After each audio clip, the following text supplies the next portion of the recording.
Voilà, je n'ai pas voulu vous le cacher. Vous l'avez entendu.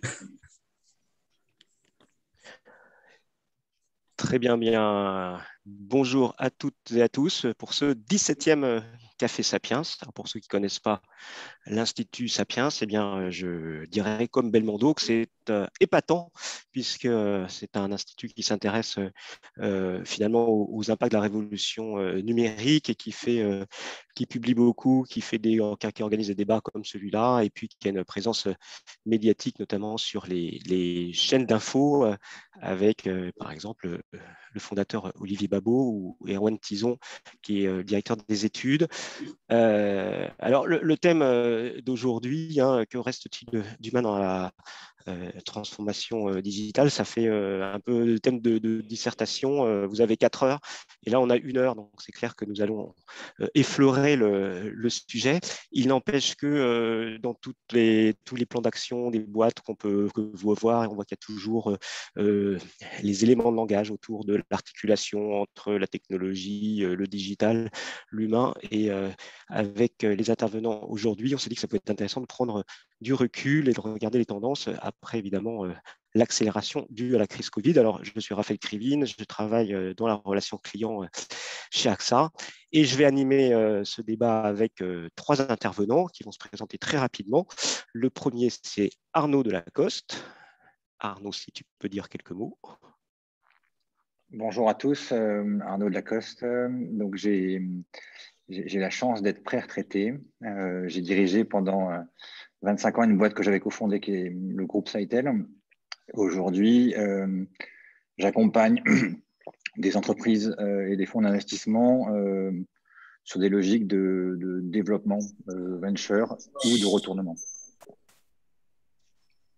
Merci. Et donc, je signale que c'est aussi pour ça qu'Arnaud avait publié il y a 3 ans un bouquin intitulé Le Seigneur des robots, où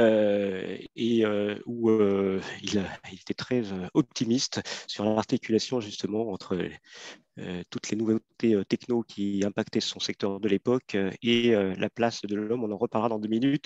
Thomas Rudel, si tu peux dire quelques mots pour te présenter. Non, on l'a perdu. Alors Cyril. T'es en mute, Thomas.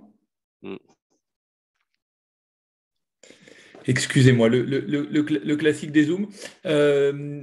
Thomas Rudel, après différentes expériences en marketing digital, social media, chez différents assureurs, puis plus récemment chez Carrefour. Je suis toujours chez Carrefour où je m'occupe d'une nouvelle activité qui s'appelle le retail média, donc la vente de données consommateurs à des industriels. Et j'enseigne également à l'université de Cergy-Pontoise et à l'ISC le social media et les stratégies de comment je travaille ma marque personnelle sur les réseaux sociaux auprès d'étudiants plus jeunes et moins jeunes. Merci. Et enfin, Cyril Athias, agence des médias sociaux.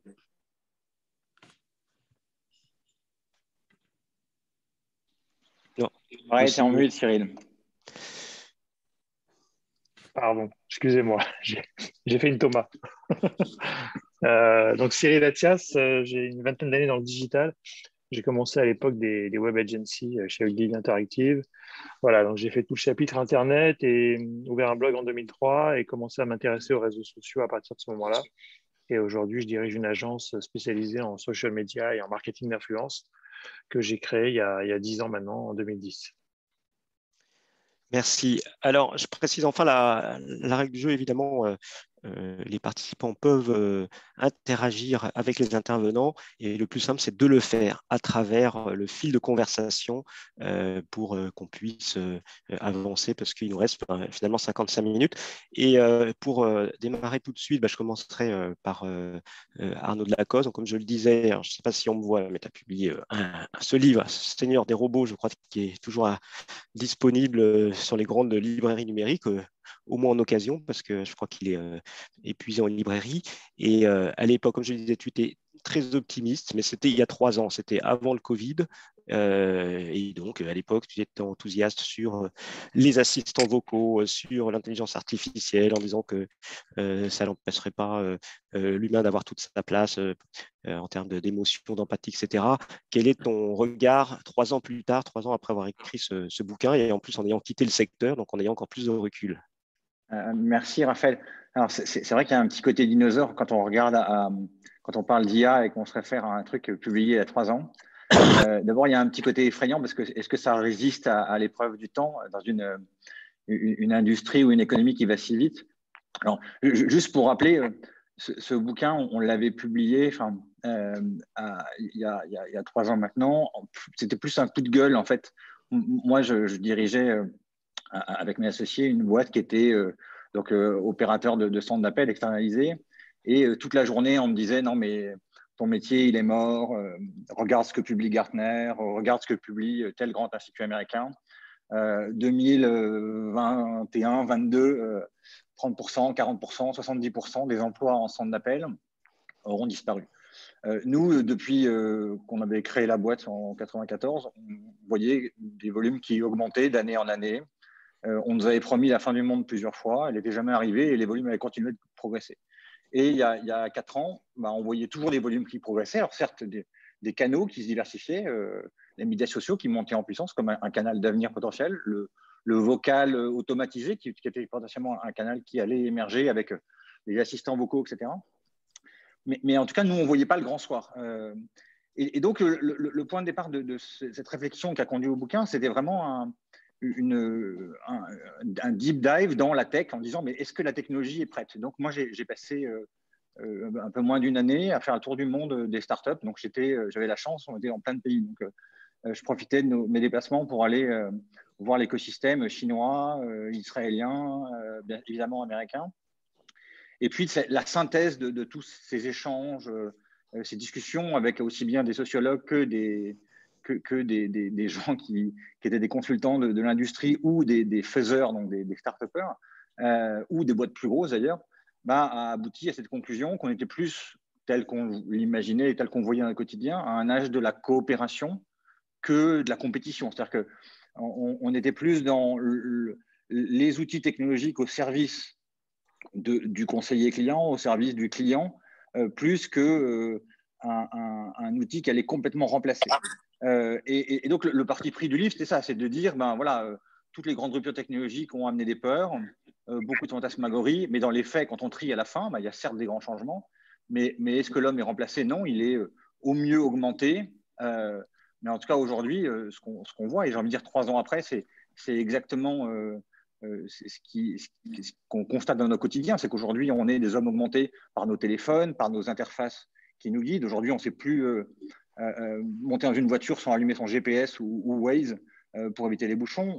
On a des béquilles un peu partout autour de nous, des béquilles numériques, mais ça n'empêche qu'on n'est pas remplacé et que, j'ai envie de dire, l'industrie des centres de contact telle que je la connais, elle est plus florissante aujourd'hui post-Covid qu'elle n'a jamais été, parce que le télétravail a été un facteur phénoménal de renouvellement et de croissance. Donc, j'ai envie de dire, c'est 3 ans après, heureusement ou malheureusement, je n'avais pas écrit trop d'erreurs. Voilà, je pense que ce livre qui disait Gartner dit n'importe quoi, ouais, Gartner a dit n'importe quoi. Voilà, mais Gartner est payé pour faire peur et donc pour vendre du papier et vendre du conseil derrière. Mais aujourd'hui, on est à une première maturité. Je pense qu'on parle moins d'IA avec moins de fantasmagorie, mais peut-être des choses qui sont plus ancrées dans le quotidien et qui rentrent dans les choses qui sont utiles pour les consommateurs et les clients. Et si je dois citer 2-3 exemples, si vous avez suivi l'ensemble des crises, la crise Covid et donc le rôle des centres de contact dans cette crise, on voit qu'aujourd'hui, il y a eu des dispositifs augmentés, des partenariats avec des startups et des centres de contact pour avoir des systèmes automatisés qui filtraient et faisaient un premier niveau de réponse très simple. Et puis derrière, on avait des agents qui étaient là pour répondre sur des contacts plus complexes. Aujourd'hui, on a une première maturité technologique qui permet d'avoir des filtres qui sont efficients quand c'est bien utilisé, mais qui sont vraiment complémentaires et pas du tout en remplacement. Merci Arnaud. Effectivement, je confirme qu'il n'y a rien à retirer de ce bouquin. Alors, ce qui est quand même drôle, c'est que le mot télétravail n'y était pas, me semble-t-il. Ouais, Et par complètement. contre, qu'il y avait le mot ubérisation, comme quoi les buzzwords évoluent. Euh, je vais enchaîner sur Thomas. Alors, Thomas, ce qui est intéressant, c'est que tu es beaucoup intéressé finalement à la vente à travers les médias sociaux. Alors, on pourrait se dire, à la vente, il y a des milliers, des centaines de milliers de commerciaux. Qu'est-ce qui va se passer pour eux? On en reparlera tout à l'heure. Et puis, dans le groupe dans lequel tu évolues chez Carrefour, tu as la chance de pouvoir observer, travailler avec des pays comme la Chine ou le Brésil. Et ton éclairage sur peut-être la déferlante qui pourrait arriver aussi sur les côtes françaises dans ce domaine nous intéresse. Est-ce que tu peux nous commenter tout cela? Ouais, mais pour vous en dire un petit peu plus, vraiment dans le prolongement de ce qu'a évoqué Arnaud sur l'importance de l'humain. Évidemment, le Covid a connu un boom du e-commerce sans précédent. On l'a tous vu, vous l'avez probablement rencontré pour différents services, différentes activités. Et c'est intéressant de constater que dans ce contexte-là, malgré tout, une page Internet, un site web, une application de smartphone de type traditionnel, on a une liste de produits. Est-ce qu'on achète telle télé, tel type de bière, tel paquet de pâtes, tel nouveau téléphone? À un moment donné, ça manque un peu de côté chaleureux. Ça manque un peu d'humanisation, ça manque un peu d'interactivité. Et c'est intéressant de constater que de ce côté-là, l'innovation en termes de digital sur le sujet de l'humanisation nous est venue du côté chinois avec un télé-shopping 2.0. Donc le télé-shopping tel que vous l'avez, j'imagine, tous connu il y a 20 ans, 30 ans sur TF1 et sur M6 avec Pierre Bellemare qui vous fait l'article pour un produit. On se retrouve sur ce télé-shopping. On l'appelle live shopping ou live commerce, appelez-le comme vous voulez. Mais c'est assez intéressant parce que ça se passe sur Internet, sur un mobile dans une majorité de cas, sur un ordinateur portable de façon un petit peu moins importante. Et qu'est-ce qu'on fait? Eh ben, on a un Pierre Bellemare 2.0 qui va être un influenceur, un leader d'opinion, un expert de produits, qui va vous faire l'article pour la nouvelle télé de telle ou telle grande marque, le nouveau téléphone, le voyage, le vin, de la nourriture, tout ce que vous voulez. Et ce qui est intéressant, c'est que, alors vous allez me dire, bon, bah, ça reste du télé-shopping. Ça reste du télé-shopping, mais c'est intéressant de constater que dans la période où on est, il y a peut-être beaucoup plus de digital, mais j'ai quand même besoin de conseils. J'ai quand même besoin d'humains, j'ai quand même besoin d'interaction il y a certains produits qui nécessitent de la mise en scène et de la mise en scène d'un point de vue image fixe, photo fixe. Parfois, pour expliquer à quel point une télé est de qualité ou à quel point un séjour all-inclusive en Crète est plus ou moins complet et intéressant, on a envie de poser des questions. Et c'est intéressant de constater qu'on est vraiment sur une déferlante qui vient de Chine, mais qui est en train de se répandre un petit peu partout dans le monde. Vous pourrez regarder après cette conférence ou un peu plus tard, je laisserai le lien, mais sur Amazon.com aux US, vous avez par exemple une chaîne entière dédiée au live shopping où chaque vendeur qui se pense vendeur peut faire son live shopping directement sur Amazon directement, concrètement. Dans les marques, alors évidemment, la mienne, je travaille pour Carrefour, en a fait, mais il n'y a pas qu'elle. La Fnac en fait toutes les semaines. Depuis, évidemment, ça a explosé au début du confinement. Beaucoup de marques de vêtements, ça marche très fort du côté des marques de vêtements. J'en discutais aussi un petit peu, parce qu'on se dit toujours, pour les grandes entreprises, c'est évident. On me racontait l'exemple de Yann Couvreur. Yann Couvreur, le pâtissier, a fait un live shopping, par exemple, pour vendre sa dernière bûche de Noël. En 2 heures, il a fait 50% de ses ventes de Noël, je crois. Donc, c'est amusant de constater que ce télé-shopping, il est beaucoup plus puissant que le télé-shopping d'autrefois parce que à la fois des grandes entreprises peuvent s'en saisir comme des petites et pour moi, il réhumanise. Donc, c'était peut-être le premier point de vous dire et de vous conseiller. L'innovation, elle vient toujours de la Silicon Silicon Valley, mon propos, c'est pas de dire qu'il n'y en a plus, mais le monde est un peu plus pluriel. Donc, je trouve qu'il y a beaucoup de choses à regarder, notamment du côté de la Chine. Alors, il y a ses défauts démocratiques, mais il y a d'autres qualités. Ils ont une innovation tech. Voilà celle-ci dont je voulais vous parler. Et puis, un autre pays, un autre type d'innovation sur lequel on pense encore moins que la Chine, c'est le Brésil. Le Brésil, c'est extrêmement intéressant de mon point de vue sur quel usage ils font de WhatsApp. Ça paraît tout bête, mais WhatsApp là-bas, c'est aussi populaire que le téléphone. À peu près tous les Brésiliens ont WhatsApp.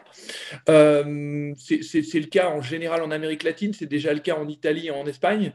Mais c'est intéressant de constater que ce pays extrêmement jeune, extrêmement peuplé, qui a un certain nombre de difficultés de services publics, difficultés politiques diverses et variées. Le consommateur, le citoyen brésilien, il s'en est emparé et il a décidé de créer des nouveaux usages autour de WhatsApp.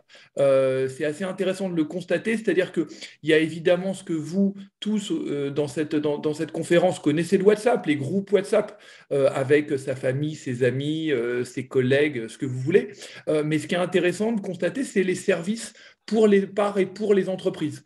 Ça veut dire évidemment tout simplement commander, prendre rendez-vous chez le coiffeur, commander une pizza. Ça veut dire se renseigner qu'est-ce qui se passe sur les transports publics, comment ça se passe et comment ça fonctionne. Avec un élément important peut-être par rapport aux applications de marque, c'est que tout le monde a WhatsApp sur son téléphone. Parce que c'est une application qui est une application du quotidien qui est extrêmement puissante. Et c'est intéressant de constater que plutôt que de créer une application quand on est commerçant ou même grande entreprise, d'aller se greffer sur une application extrêmement populaire que tout le monde a dans son téléphone. Voilà, je voulais vous en parler parce que vraiment cette puissance de WhatsApp et ce côté protéiforme de l'application et ce qu'on peut y faire me semblait intéressant. Ok, merci Thomas. Et je pense que Cyril, tu rejoins, je pense, Thomas sur ce sujet. J'ai remarqué, tu interviens dans un podcast qui est en ligne, qui est très intéressant, que je conseille, où finalement, tu dis, bon, les médias sociaux ont explosé, ont pris leur essor avec leur Covid, et ce que tu mets en avant, c'est l'authenticité, le côté direct, et au fond, même la prise de risque des directeurs marketing. On n'est plus dans le côté tout est préparé, tout est en boîte. Est-ce que tu pourrais nous en dire plus?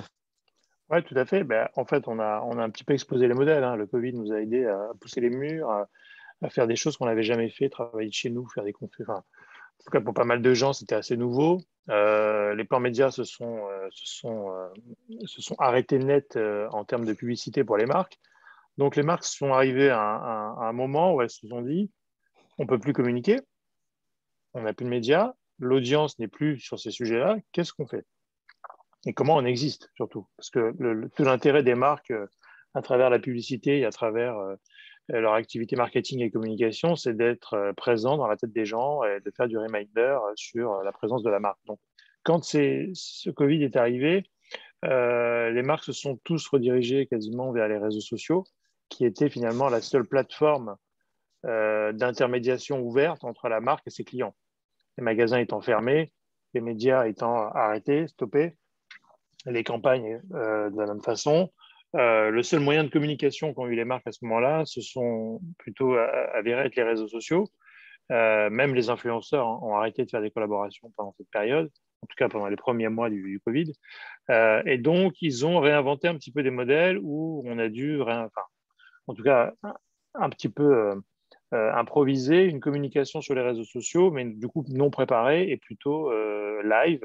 Donc, on a eu beaucoup d'explosions de live sur Instagram, sur Facebook, sur les réseaux des marques, mais des lives que je qualifierais d'amateurs, c'est-à-dire mais qui ont une vertu puisqu'ils étaient un peu plus authentiques, je trouve, que des campagnes qu'on peut organiser avec des millions d'euros avec des agences, etc., qui finalement sont de la publicité interactive, mais qui restent de la publicité. Là, ce qui était intéressant, c'est qu'on a eu des vraies discussions entre un chef de produit, entre la marque, le dirigeant et sa communauté. Donc, on a dû prendre la parole, on a dû improviser des formats. Et ce genre d'activité, finalement, a été assez successful en termes pour passer un petit peu des silos dans des structures qui sont très silotées. Et puis finalement, c'est pas si compliqué, c'est pas si dur. Et puis c'est vachement sympa. Et puis on crée de l'humain. C'est-à-dire que pour revenir à notre sujet, on renforce notre lien humain entre une marque et ses consommateurs. Ce qui, dans le monde aujourd'hui, ou en tout cas dans le monde de la publicité, est très loin de l'humain finalement, puisque une publicité, c'est des médias, c'est des publicités. On ne parle jamais à des humains. On envoie des messages sur des médias qui sont des médias froids et personne ne prend la parole, personne ne s'exprime. Donc, c'est intéressant pour reconnecter les marques à ces audiences, pour finalement être un peu plus authentique à travers des vrais messages et des vraies discussions et des vrais sujets, plutôt que des sujets, alors moi je suis une agence, donc je ne devrais pas le dire, mais plutôt que des messages marketés, des messages qui sont aujourd'hui hyper, comment dire, travaillés avec les algorithmes, avec l'intelligence artificielle. Donc on va aller servir le message pour telle personne parce qu'il a traversé à gauche. La donc Martech, comme on dit. Ouais, et tout ça, finalement, alors c'est bien parce que ça nous permet d'automatiser un certain nombre de sujets, mais c'est pas que ça. Et je pense que là, l'humain est très fort parce qu'il a tout son rôle à jouer en tant que personne. Alors, il y a un commentaire d'Éric Pinard, participant dans le fil de conversation, qui dit effectivement, il y a 1 million de vendeurs en moins aux États-Unis. La catégorie qui progresse, c'est en quelque sorte les vendeurs consultants, les vendeurs de valeur à forte valeur ajoutée. Et donc, qui pose finalement la question schumpeterienne de la destruction créatrice. Et en fait, c'était l'objet du deuxième tour de table là, que je voulais faire avec vous, c'est dire, voilà, il y a effectivement beaucoup de craintes, est-ce que des métiers ne vont pas disparaître? Si on va en province, s'il y a des désertification, on voit beaucoup de boutiques fermées, mais maintenant c'est aussi le cas à Paris. Alors, il y a peut-être d'autres raisons, mais en tout cas, il suffit de descendre, l'autre jour je descendais le boulevard Saint-Michel, il y avait 5 boutiques de suite de fermées, donc qu'est-ce qui se passe en termes de destruction d'emplois? Qu'est-ce qu'il y a comme nouveau métier aussi, avec tout ce que vous indiquez? Arnaud, à l'époque, tu parlais de conseillers augmentés, mais avec les bots, etc., est-ce qu'il y a des nouveaux métiers qui vont apparaître ou alors, inexorablement, les contact centers vont perdre des conseillers? Puis, si je commenterai également. Alors, je sais pas, enfin, je veux pas, j'ai pas de boule de cristal et je sais pas. Aujourd'hui, ce qu'on voit, c'est que effectivement, je sais pas si des nouveaux métiers apparaissent. Il y a des nouvelles manières de faire le même métier, c'est-à-dire que les gens travaillent de chez eux, ont des outils à disposition qui permettent d'être plus efficaces. Moi, par exemple, j'ai dans l'écosystème des boîtes que j'accompagne une structure appartenant à la Martech qui produit des algorithmes pour automatiser le travail des marketeurs, notamment dans du ciblage marketing, etc. Bon, on s'aperçoit que le travail des équipes marketing, il y a ne serait-ce que 5 ans, il y avait beaucoup de tâches de préparation en amont de fichiers, qu'on prenait d'un fichier, qu'on extrayait, qu'on mettait dans une autre boîte, qu'on allait envoyer à un emailer, et puis derrière, il y avait un autre service qui récupérait les retours, etc. Tout ça, maintenant, c'est complètement intégré dans un seul outil. C'est des campagnes qui sont programmées à l'avance, qui se déroulent la nuit, indépendamment de tout travail humain. Donc, j'ai envie de dire, mais ça n'empêche qu'il y a toujours besoin de marketeurs pour concevoir la campagne, pour réfléchir, pour analyser in fine les résultats, pour affiner les choses, pour faire pour réalimenter l'algorithme avec un peu de bon sens humain.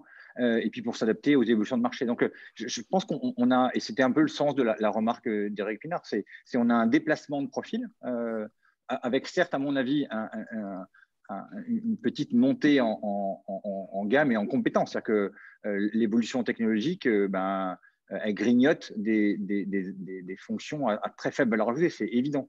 Maintenant, il y a quand même, et Cyril et Thomas l'ont rappelé sous des angles différents, une vraie augmentation des interactions digitales liées au boom du e-commerce qui, derrière, amène des sujets logistiques, des sujets de service client, parce que plus on envoie de colis, plus il y a d'emmerdes et plus il y a besoin de service client. Donc, quelque part, c'est une boucle qui se nourrit. C'est que d'un côté, un peu comme une baignoire qu'on essaierait de vider, mais ou de remplir avec un bouchon qui se vide au fur et à mesure. C'est de dire que les volumes globaux augmentant, Et aujourd'hui, ils augmentent plus vite que la manière dont on les automatise. Donc, de mon point de vue, il y a encore des beaux jours dans les années qui viennent pour tout type de métiers, des métiers à faible valeur ajoutée, des métiers à plus forte valeur ajoutée. Et maintenant, si on regarde d'un point de vue des clients, parce que les clients aussi sont impactés par les technologies.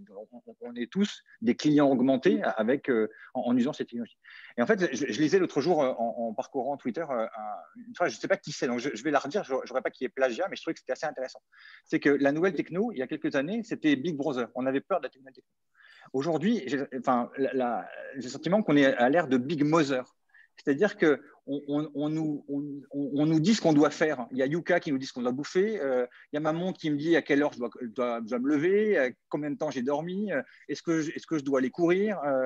Il y a mon Waze ou mon système embarqué dans ma voiture qui me dit si j'ai bien roulé ou pas bien roulé. Enfin, globalement, on est complètement assisté, complètement materné par la techno. Et donc, d'une techno qui faisait peur en disant attention, on va vous fliquer. Et c'est vrai que vous atterrissez à Shanghai, entre le moment où vous descendez de l'avion et le moment où vous sortez de l'aéroport, on vous a pris en photo 2000 fois. Et le douanier, c'est à peu près tout de vous.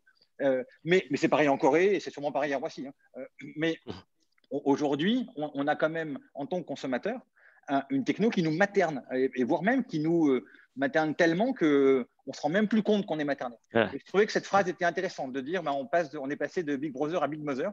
Big Mother, je vais te dire c'est Michel Schneider, qui est un énarque et psychanalyste, qui a écrit un bouquin sur la psychologie de la vie politique qui s'appelait Big Mother. Et puis il y a un certain Mathieu Lenné aussi qui parlait aussi de l'état maternant. On n'est pas très éloigné de ce que tu dis avec tout ce qu'on voit aujourd'hui en termes de nudge. On est effectivement dans cette nouvelle voilà, ce nouveau contexte.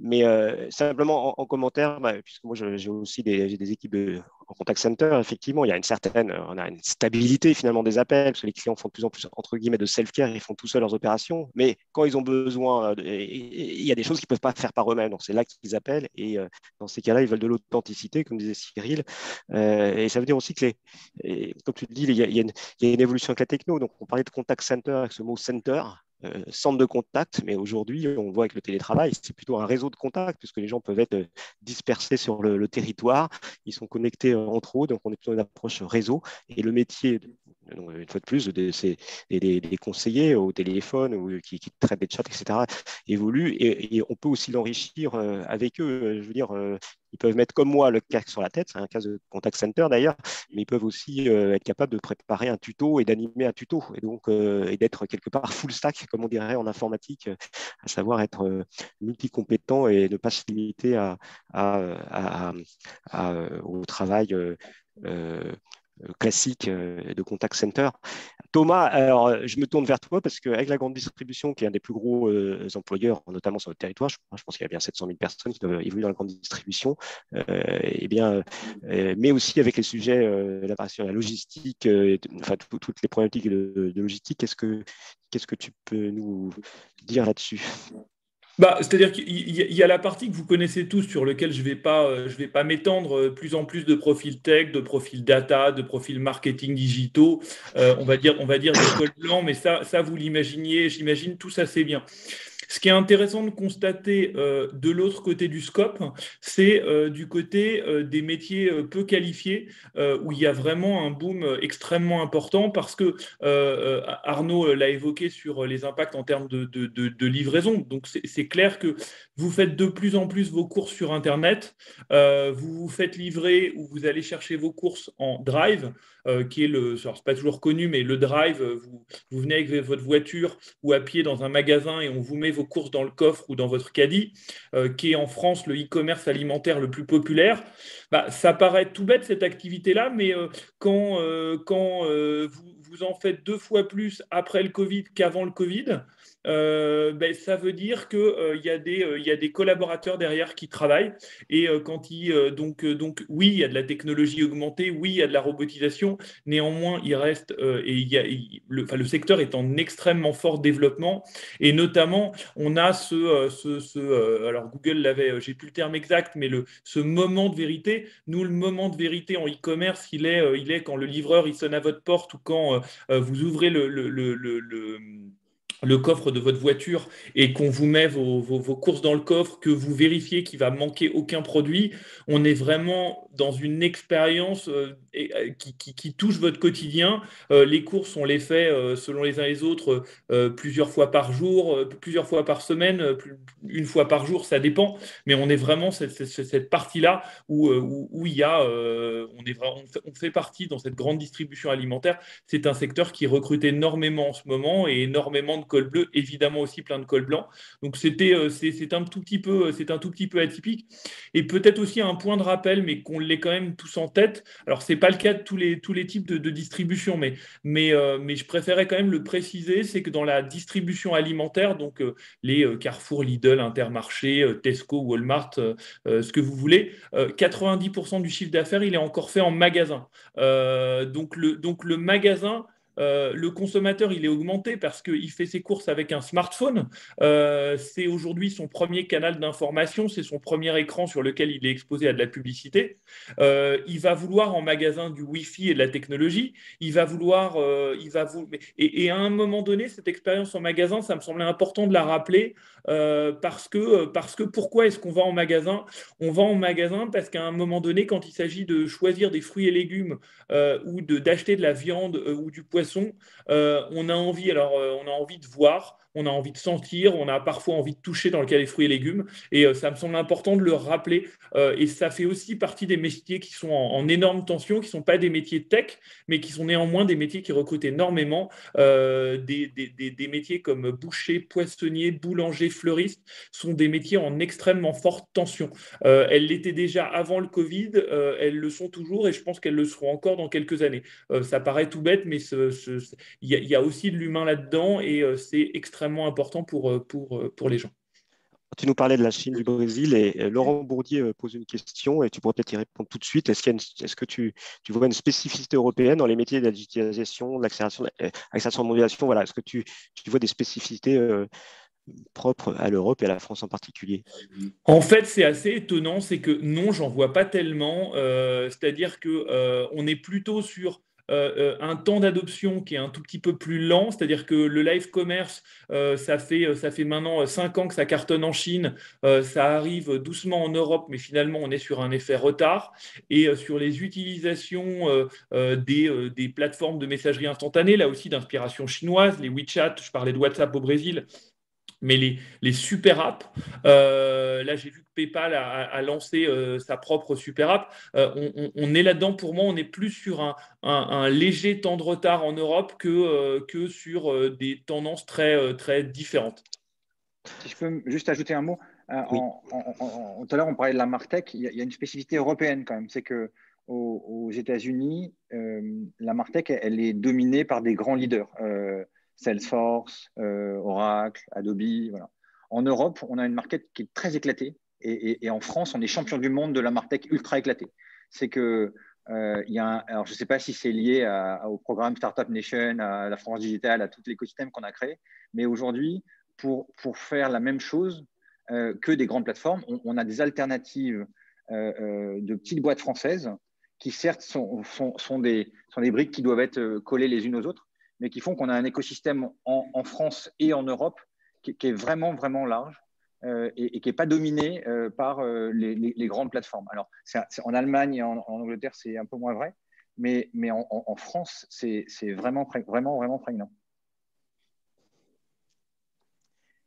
Ok, et je passe maintenant la parole à Cyril. Alors, Cyril, dès les débuts des années 2010, je crois que tu as été un pionnier dans le domaine des médias sociaux et surtout finalement de l'interaction, de l'animation, de la collaboration avec ce qu'on appelle les influeurs. Alors, je disais qu'il y en avait 150 000 en France, ce qui me paraît énorme. Alors, il y a influenceurs et influenceurs, mais c'est quoi ce nouveau métier? Tu évalues le marché des influenceurs à quelle dimension? Est-ce que tu pourrais nous en dire plus aujourd'hui? Oui. Alors, le marché des influenceurs est un marché difficile à chiffrer et à normer, puisqu'il n'y a pas d'instance internationale, il n'y a pas de comment dire, d'études proprement dit là-dessus. Chacun va de son étude et de son échantillon. Quand même quelques grands chiffres. Normalement, c'est un marché à peu près 10 milliards de dollars. Donc, ça ne fait qu'augmenter. Ça double quasiment, pas tous les ans, mais en tout cas, ça croît énormément pour plusieurs raisons. Évidemment, les plateformes permettent à n'importe qui de pouvoir créer son contenu, de devenir influenceur ou de se créer une image d'influenceur. Donc ça, c'est plutôt la bonne nouvelle, c'est qu'on donne à des gens potentiellement la possibilité de sortir de l'ombre et de pouvoir créer leur vie professionnelle ou de pouvoir faire des choses qui les intéressent en tout cas et d'être rémunéré pour ça. Évidemment, la face cachée des réseaux sociaux, vous la connaissez, c'est tout ce qui va être des informations et c'est aussi le contrepoids du sujet. Donc là, il faudrait réguler un petit peu plus. Mais aujourd'hui, effectivement, sur la partie influenceur, c'est un petit peu finalement le bon pote, quoi. C'est celui à qui vous allez demander les bons plans pour partir en vacances, les bons plans pour aller au restaurant, pour aller à l'hôtel, pour acheter des produits. Après, aujourd'hui, l'influence qui va rester finalement, parce que c'est ça qui peut-être vous intéresse, c'est l'influence qui sera authentique et un petit peu moins marketée. Aujourd'hui, on arrive à une période de croissance que j'ai vécue depuis 10 ans. Au début, quand je parlais d'influenceurs, tout le monde me prenait pour un extraterrestre, hein, puisqu'aller vendre des comptes bancaires via des influenceurs, c'était quand même un petit peu bizarre au début, même si on l'a fait. Mais en tout cas, c'est aujourd'hui un sujet que tout le monde veut aborder, tout le monde veut y aller. Beaucoup de gens ne savent pas comment y aller quand même. Donc ça, c'est le sujet aujourd'hui du Far West. Mais c'est une tendance qui va rester, puisqu'aujourd'hui, finalement, l'humain est complètement perdu sur Internet parce qu'il est matraqué de publicité, de messages, de comportements. Enfin, il est hyper targeté dans toutes les communications et finalement, aujourd'hui, je trouve que les populations sont complètement méfiantes de tous ces sujets de communication, que ce soit aussi en politique, que ce soit en économie, enfin dans tous les sujets qui nous entourent, on ne croit plus les marques. Donc, les marques ont besoin de relayeurs, de passeurs de messages finalement. Et aujourd'hui, les influenceurs sont plutôt bien placés pour passer des messages, passer des expériences clients à des communautés qui après achèteront pas les produits. Donc finalement aujourd'hui, l'influenceur peut se considérer un petit peu comme le super vendeur, le super expert ou bien le bêta-testeur des produits, quoi. C'est-à-dire celui qui va vraiment tester et qui va donner un avis. Donc après, évidemment, aujourd'hui, il faut un tout petit peu déconnecter les influenceurs populaires, que j'appellerais comme ça, qui sont ceux qui passent à la télé. Donc ça, c'est des gens populaires. Quand on revient un petit peu au basique de l'influenceur, il faut qu'il ait un minimum d'autorité dans son domaine. C'est-à-dire qu'il soit un minimum expert ou un minimum crédible sur le sujet dont il prend la parole. On ne peut pas s'improviser influenceur sur tout. On peut parler de sa vie au quotidien, donner son avis au quotidien sur plein de sujets. Ça ne sera pas des avis d'experts tout le temps. Et après, les communautés vivent un petit peu par procuration avec ces influenceurs. C'est-à-dire que je le suis, je l'aime bien pour telle et telle raison, donc je vais plutôt aller essayer de me calquer sur son mode de vie à lui, donc les restaurants où il va, les endroits où il va, ce qu'il achète, ce qu'il n'achète pas, parce que je m'y reconnais finalement. Et beaucoup de gens sont en recherche d'identité finalement, et les influenceurs, de temps en temps, quand ils sont bons, je dirais, peuvent répondre à une certaine demande des followers et des communautés. Donc il y a cet effet de mimétisme et cet effet de trustabilité, je dirais, des gens qu'on suit. Est-ce qu'il y a un côté un peu vendeur Tupperware, mais finalement à l'écran? Oui, bien sûr. Ouais, bien sûr. C'est le même sujet que le live shopping. Hein. Quand vous avez un chef de produit expert qui va vous faire la démonstration du nouveau produit, c'est un petit peu comme le monsieur de la FNAC qu'on cherchait à l'époque pour aller avoir les bons conseils sur un bon téléviseur, quoi. Aujourd'hui, bon, je ne sais pas s'il y a des gens de la FNAC ici, mais en tout cas, à la FNAC, c'est plus trop ça. C'est des vendeurs qui sont formés pour vendre tout. Des téléviseurs aux ordinateurs. Enfin, il n'y a plus vraiment de rayons non plus, quoi, parce qu'il y a une pénurie de vendeurs en magasin, en tout cas. Mais oui, on est dans des rayons Tupperware, on est dans des experts FNAC, on est dans des consommateurs lambda qui donnent simplement leur avis. Et des fois, on a besoin de ces avis-là.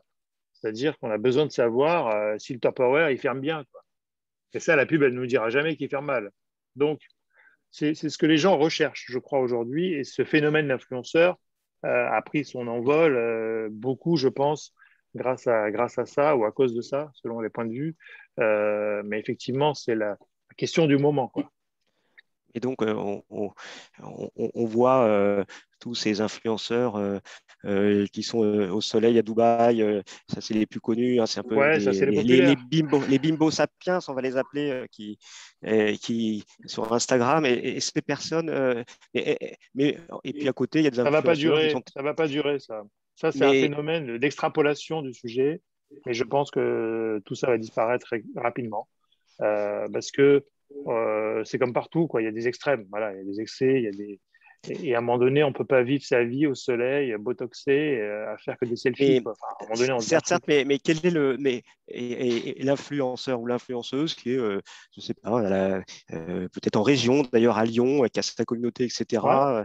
Est-ce que c'est quelqu'un qui peut en vivre, oui, et qui est oui, décemment, c'est quoi, bien sûr. c'est mieux que Non, d'être commercial et à l'indépendance. Comment tu peux. non. Aujourd'hui, il y a des gens qui en vivent ou qui, en tout cas, ont un complément de revenu grâce à ça.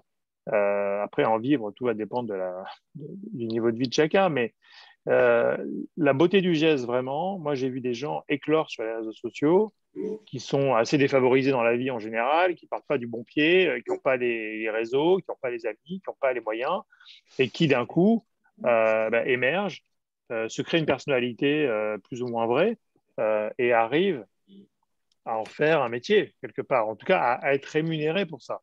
Je ne dis pas que c'est influenceur, on pose toujours la question est-ce que c'est un métier?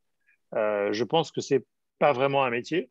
Je pense que ce sont des capacités professionnelles à avoir et un comportement professionnel, ça oui, mais on ne peut pas en vivre tout le temps, c'est-à-dire qu'il y a des périodes. Donc il faut effectivement, et beaucoup de gens aujourd'hui sortent du bois, j'allais dire, grâce aux réseaux sociaux. Regardez chez les humoristes, pareil, hein, on n'est pas dans le commerce, mais certains humoristes, grâce aux réseaux sociaux, ont pu émerger sur la scène spectacle. Donc ça, c'est intéressant parce que ça permet à chacun d'avoir les mêmes armes et de pouvoir éclore et de pouvoir émerger sur des sujets qui leur sont propres. Avec une dépendance aux algorithmes aussi. Hein, on l'a vu avec Twitter quand ils ont changé leur Oui, algorithme en 2016. Voilà. voilà, on est toujours dépendant de quelqu'un quelque part, donc l'algorithme, pourquoi pas. Alors, il y a pas mal de questions qui s'affichent. Il y en a une, c'est peut-être pour Thomas et moi, Stéphane Muller, qui travaille chez un grand assureur. Il dit, mais est-ce qu'on peut faire du live shopping dans la banque et l'assurance? Je dirais que je, je dirais que oui. Alors, en fait, il faut aussi des sujets où il y a de l'intérêt pour le client, voire de la passion. Alors, quand il s'agit de parler de bourse, d'investissement, c'est tout à fait adapté. Et je pense que notamment pendant le confinement, et notamment en B2B, des asset managers qui vantaient les mérites de leurs fonds dans des conférences en visio pour des conseillers en gestion de patrimoine, eh bien, il y en avait en masse et ça continue et ça marchait. Donc, c'était finalement du live shopping. Pour les particuliers, pourquoi pas? Alors, vendre un compte, c'est un petit peu simple. Voilà. Alors, un influenceur, par contre, peut peut-être très bien le faire. Et ça s'est fait de dire, moi, je suis client de telle ou telle banque en ligne et inciter sa communauté à en faire autant. Donc, la réponse est oui. Et voilà, moi, je suis un grand fan de la vidéo. Ça fait des années que on pourrait, et que certains le font, présenter un produit, non pas avec du texte, parce que du texte, c'est simplement de l'économie du XXe siècle mis sur écran, mais avec la vidéo. Et peut-être, Raphaël, je ferai juste un tout petit complément. Ce qui Oui. marche pas en live shopping, service, ça marche. Donc la banque, ça peut marcher, il n'y a pas de, je pense, pas de problème. En revanche, on a des sujets, c'est que ce qu'on va présenter en live shopping, il faut que ce soit différenciant. Donc différenciant de par un prix. Je sais pas, moi, en banque, on peut imaginer peut-être une carte gratuite, un compte courant mieux rémunéré. Je sais pas, je travaille pas dans la banque, mais vous voyez l'idée, il faut à un moment donné un service qu'on va pas trouver en général sur Internet. Si le compte bancaire, on l'ouvre dans exactement les mêmes conditions pendant le live shopping ou sur le site Internet de la banque, on ne crée pas de moment de tension, on ne crée pas d'envie et on ne crée pas d'envie de souscrire tout de suite. Je pense que c'est une nuance importante qui n'est pas forcément, du coup, qui ferme peu de portes, mais il faut l'avoir en tête. Alors, il y a une question d'Éric Pinard Ben, je crois qu'on va la donner à Arnaud Delacoste. Comment l'intelligence artificielle peut-elle aider les entreprises B2B à montrer leurs différences? Vous avez 2 minutes, Arnaud. Merci pour la question, c'est gentil, Raphaël. Je sais pas, enfin, je suis pas sûr que c'est pas une question d'IA ou pas d'IA. Il y a effectivement un glissement dans la recherche de valeur ajoutée et dans le process de vente B2B. Il y a eu un déplacement, je l'évoquais tout à l'heure, de cycles de vente qui peuvent être en partie automatisés. Il y a LinkedIn qui est aujourd'hui un réseau qui joue une place importante dans la constitution des portefeuilles clients, etc. Après, ce qui fera la différence in fine, c'est est-ce que l'account manager ou le business developer, il a écouté son client, est-ce qu'on l'a compris, est-ce qu'il a pris le temps, et en B2B, on s'aperçoit encore plus qu'en B2C. On s'aperçoit que les règles du commerce n'ont pas changé depuis la nuit des temps. Les ventes complexes ou les ventes grands comptes, ça passe par la connaissance du réseau, des influenceurs internes, ça passe par une bonne cartographie, ça passe par une bonne compréhension à la fois des attentes qui sont exprimées et des attentes qui sont pas exprimées. Enfin, là, je ne vais pas refaire un cours de vente B2B, mais globalement, je ne suis pas sûr qu'il y ait un schisme technologique. Faut utiliser la techno comme une béquille, mais on ne va pas avoir des ventes B2B complexes, chères, sur des contrats de plusieurs millions d'euros et sur plusieurs années qui vont se faire uniquement par une interface digitale. Je ne pense pas.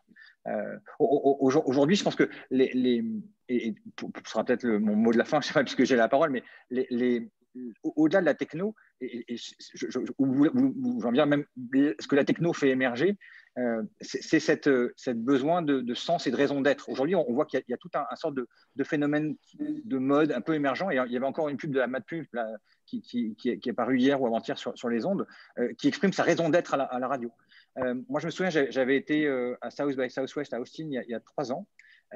Et c'était un des éléments qui émergeait, de dire les entreprises devront se questionner sur la raison d'être. Alors, ils étaient un petit peu early adopteurs, mais je pense qu'aujourd'hui, il y a beaucoup de boîtes qui mettent en avant et qui travaillent leur raison d'être. Et parce que derrière cette raison d'être, derrière ce sens, c'est que c'est comme ça qu'on embarque l'ensemble des salariés. Aujourd'hui, on voit que les organisations sont éclatées. Et donc, plus que jamais, il y a une quête de sens. Et c'est la même chose que d'un point de vue des clients. Je pense que les clients, ils vont être fidèles à une marque s'ils comprennent et s'ils partagent sa valeur, ils se reconnaissent dans les raisons d'être. Moi, j'ai été un amoureux de la FNAC pendant des années. Et maintenant que le vendeur, ce n'est pas un vendeur produit, mais c'est un vendeur d'assurance qui va juste vouloir me placer un complément d'assurance que c'est la prime, je ne vais plus à la FNAC, ça me saoule, je vais sur Amazon. Et si on regarde de l'autre côté du prisme, il y a des boîtes comme les compagnies aériennes type Air France qui cherchent à se réinventer, à reconquérir des clients parce que les gens ont oublié comment on prenait l'avion. Aujourd'hui, ça devient de plus en plus compliqué parce qu'il faut amener plein de papiers, un test PCR, des autorisations de pays, etc. Air France a lancé un service qui s'appelle Ready to Fly, où globalement, on agrège tous nos documents, à la fois passeport & co et puis test, dans une même appli. Et quand on arrive à l'aéroport, on a déjà un petit check, on est pré-checké, nos documents ont été vérifiés. Donc là, je pense qu'on va dans le sens d'une vraie simplification du consommateur. Et quelque part, la raison d'être d'Air France, c'est de nous transporter en toute sécurité, rapidement et sans épine dans le pied. Et je trouve que là, la techno, au travers de l'usage de techno, parce que derrière, c'est que des algos, c'est que de la data, etc., ils ont bien compris comment aller dans ce sens-là. Quand la FNAC nous cherche à nous placer une assurance de plus, je ne suis pas sûr qu'ils soient dans leur raison d'être et dans leur développement pérenne, en fait. Alexandre Bompard, si tu nous entends. Non, mais… Alors, je vous propose, on va prendre une dernière question, puis après on conclura par un mini tour de table takeaway. Une question de Claudine Nollet-Zuniac, peut-être pour Thomas ou Cyril. Les seniors sont de plus en plus nombreux et pas forcément très familiers avec le numérique. Comment on leur permet de profiter de ces évolutions de la relation client? Autrement dit, tout ce que vous nous avez décrit, est-ce que c'est vrai aussi pour les plus seniors d'entre nous? Moi, je dirais que, si je reprends quand même l'exemple de WhatsApp, c'est quand même intéressant de constater qu'aujourd'hui, de plus en plus de seniors se sont mis à rentrer là-dessus, si je prends cette application-là. Et puis, plus globalement, le Covid, donc je parle WhatsApp en particulier, mais le Covid a fait aussi que pas mal peut-être de seniors qui étaient en mode, je prends le cas des courses parce que c'est quelque chose que je connais bien, mais on fait l'effort, ont été aussi aidés par des enfants, des petits-enfants, des aidants pour faire le switch, pour passer dans ce monde numérique, pour faire une première fois ses courses sur Internet et se faire livrer. Enfin, je pense que le Covid et les liens entre les générations qui sont restés à la fois distanciels mais néanmoins forts ont été un accélérateur phénoménal. Et voilà, je parlais de WhatsApp, c'était pas pour citer une app, mais parce qu'elle a le mérite d'être extrêmement simple et que quelque part, cette extrême simplicité de cette entreprise-là, mais il y a d'autres cas, rend l'accès à des populations soit moins digitales, soit comme peuvent l'être les seniors ou des gens moins connectés, facile. Et je pense que c'est aussi un élément important. L'ergonomie, l'UX, comme on dit, l'ergonomie est importante. Ok, eh bien, je vous propose une dernière passe autour pour finalement peut-être donner des sources d'inspiration à nos participants. Et Cyril, pourquoi pas commencer par toi. Est-ce que dans tout ce que tu peux observer, que ce soit dans tes loisirs, dans le boulot, tes lectures, podcasts ou autres, parce qu'il y a quelque chose que tu aimerais partager, une source d'inspiration, quelque chose qui t'a surpris, étonné et qui pourrait inspirer tous nos amis?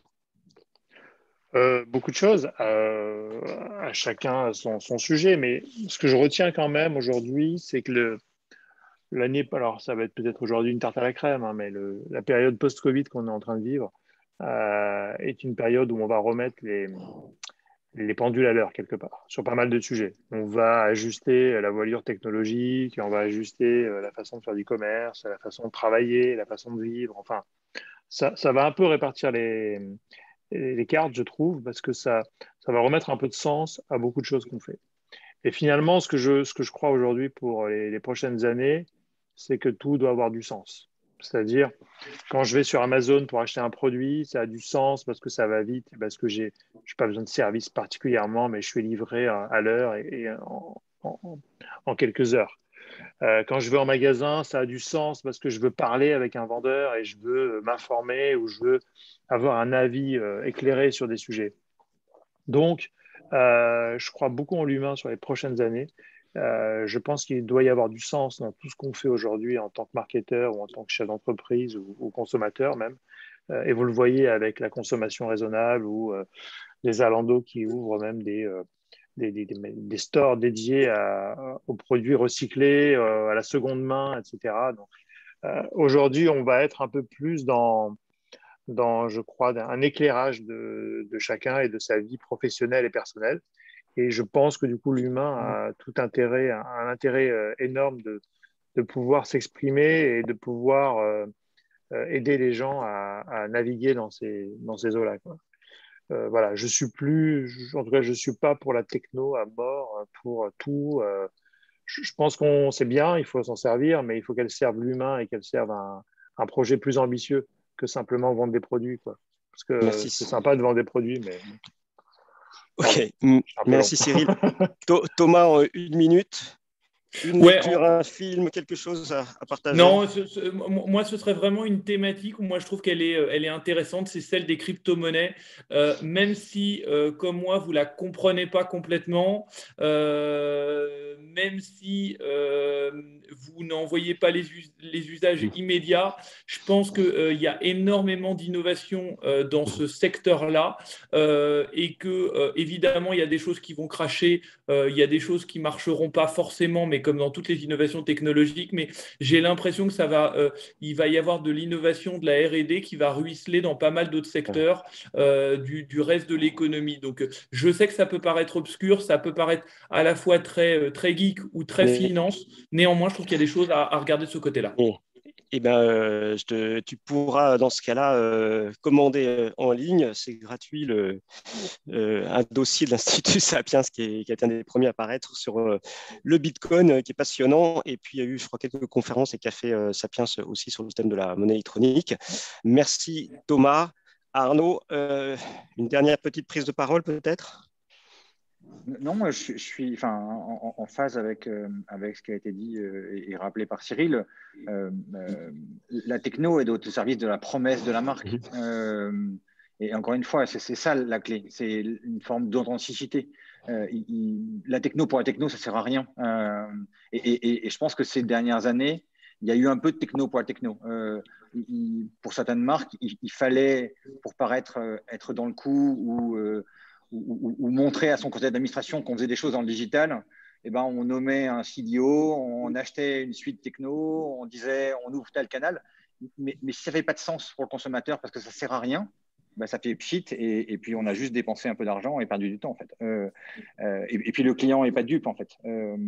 Je pense que le juge de paix à la fin, c'est vraiment le consommateur qui fait que est-ce que son entreprise elle s'inscrit dans la durée et une entreprise c'est incarné par des hommes et pas par des technos. Donc moi je pense qu'on est effectivement dans des périodes où les entreprises doivent se réinventer et leurs collaborateurs avec.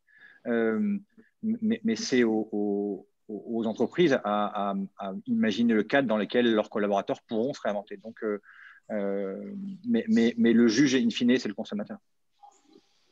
Ok, merci Arnaud. En ce qui me concerne,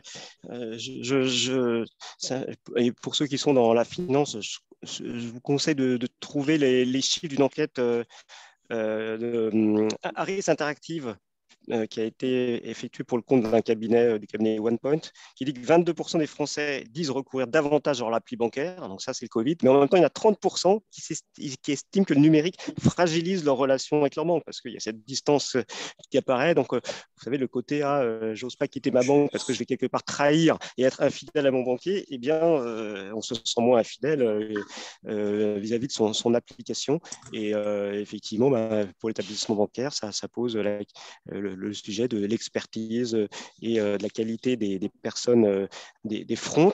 Et puis aussi, puisque finalement le titre était autour de l'expérience client, eh bien, je me dis que ce mot expérience client, que tout le monde utilise aujourd'hui, et depuis quoi finalement beaucoup, depuis 4-5 ans. Avant, on n'en parlait pas. Eh bien, en fait, il faut savoir que le premier article paru sur le sujet date de 1998, 23 ans, Welcome to the Experience Economy, dans la Harvard Business Review, où les types avaient tout compris, et ça rejoint le commentaire qui est je ne vois pas le nom de la personne qui l'a écrit, je ne le vois plus.